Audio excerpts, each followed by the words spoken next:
दंड लावल्यामुळे, जास्त दंड लावल्यामुळे दंडातच जास्त रक्कम जाते, घर चालवणं मुश्किल, म्हणून ते रद्द करावं अशी एक आपली मागणी आहे.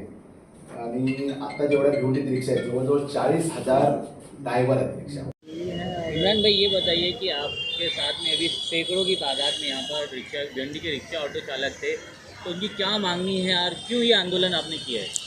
देखिए, सैकड़ों की तादाद में रिक्शा वालों का सड़क पर उतरना, इस आंदोलन में शामिल होना, ये इस बात की गवाही है कि वाकई में रिक्शा वालों के साथ में अन्याय हो रहा है कहीं ना कहीं.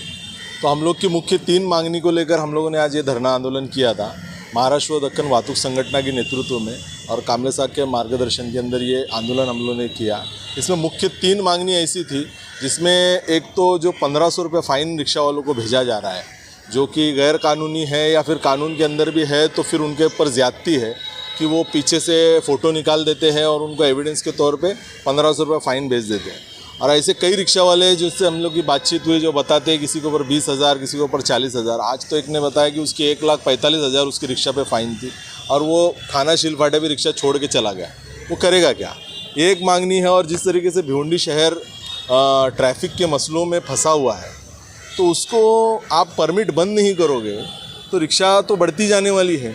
क्योंकि कुछ समाज के अंदर ऐसे लोग हैं, पैसे वाले लोग हैं, जो काम धंधा भी नहीं करना चाहते, तो वो रिक्शा खरीद रहे हैं और चलाने वालों को दे रहे हैं.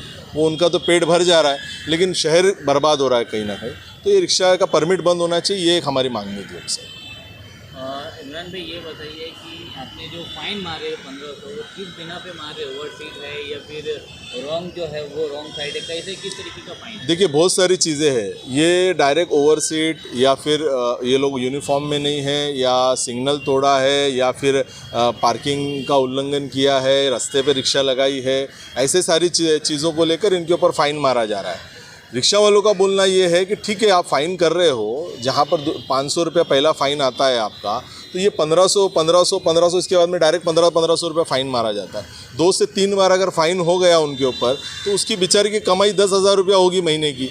उसमें उसका घर खर्चा चलाएगा कि वो रिक्शा के फ़ाइन भरेगा. तो ये सारी चीज़ें हैं जो गलत हो रही है. तो इसके लिए आज हम लोगों ने धरना आंदोलन रखा था. क्या इस सिलसिले में अपने थाना आरडीओ से बात हुई आपकी? जी, कल मनीष पाटिल साहब से बात हुई थी हमारी, और मनीष पाटिल साहब ने ये आश्वस्त किया था हम लोगों को कल कि कम से कम जो फ़ाइन 1500 रुपया पीछे से फ़ोटो निकाल के जो फ़ाइन मारा जा रहा है, वो कम से कम कल से यानी आज से वो बंद करेंगे, ऐसा उन्होंने हमको आश्वस्त किया था. इमरान भाई, एक सवाल ये है कि भिवंडी शहर में बहुत सारी जो रिक्शा है, ऑटो रिक्शा, जिसके आपने वहाँ पर आंदोलन किया है जी, बहुत सारी रिक्शा इसकी जिसका पेपर नहीं है, कोई चीज़ परमिट नहीं है, जिसकी वजह से जो परमिट होल्डर है उनको ज़्यादा परेशानी होती है.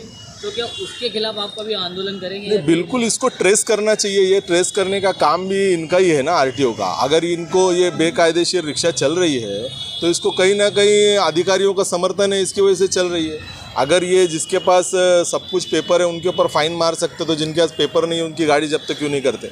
उनको जब्त भी करना चाहिए, ये भी उनका काम होना चाहिए ना. तो क्या आश्वासन मिला आपको इस बारे में जो आपका आंदोलन हुआ है? नहीं, अभी तो आश्वासन कल मनीष पाटिल साहब ने हमको दिया था इस बारे में कि भाई फ़ाइन जो 1500 रुपया उनको जो फ़ोटो का करने का जो फ़ाइन है, वो तो कम से कम बंद करेंगे. और अभी अंदर हम लोग ने प्राण साहब के जो प्रतिनिधि थे उनको ये दिया है लेटर, तो उन्होंने कहा है कि आपकी मांगनी हम लोग मुख्यमंत्री साहब तक और आरटीओ साहब तक हम लोगों ने पहुँचाएंगे, और आश्वस्त किया है उन्होंने कि इसके ऊपर ज़रूर सोचा जाएगा. कोई ऐसा अल्टीमेट टाइम है जिससे अगर नहीं पूरा होता तो आप इसको ख़त्म करेंगे या कुछ और भी आगे कुछ? देखिए, जैसे ना हम लोग धरने में बता रहे थे और कामले साहब ने स्पीच में भी कहा कि जिनसे लड़ाई है ना उनकी चमड़ी बहुत मोटी है, तो बार बार आपको वो काम करना पड़ेगा. तो अभी आज तो हम लोगों ने निवेदन दिया है, देखते हैं कुछ दिन में क्या होता है. नहीं तो फिर से एक बार रास्ते पे आएंगे और इससे बड़ी तादाद में रास्ते पे आएंगे. ऐसा अल्टीमेटम हम लोगों ने उनको दिया हुआ है. कामले साहब, क्या कहेंगे आपको? आज ऑटो रिक्शा वालों का आज यहाँ पर साथ मिला, आज उनके हक की आवाज़ के लिए आप यहाँ पर लड़ रहे हैं, तो आपको किस तरीके की यहाँ पर मतलब ऑटो रिक्शा वालों की जो कंप्लेंट थी, क्या क्या थी कंप्लेंट? देखो, हमको जो ध्यान में आ रहा है, हम इस शहर में हम लोग खुद रिक्शा नहीं भी चला रहे, तो हम लोग घूम रहे, तो कौन कौन परेशान है ये हमको दिख रहा है. और उसी परेशानी के अंदर रिक्शा वाला जो है बहुत ज़्यादा परेशान है. हालांकि सरकार ने उसको अपना परिवार चलाने के लिए, पेट भरने के लिए परमिट दिया है, और सरकार ही उसको ज़्यादा दंड लगा के खल्लास कर रहा है, मार रहा है, ये इसमें दिख रहा है. तो इसके लिए आज हमने इस आंदोलन की शुरुआत हमने की है, और मुझे ऐसा लगता है ये आंदोलन आगे बढ़ेगा, और सरकार को रिक्शा वालों के बारे में बिल्कुल सोचना पड़ेगा, ये हमको बिल्कुल खातिर है.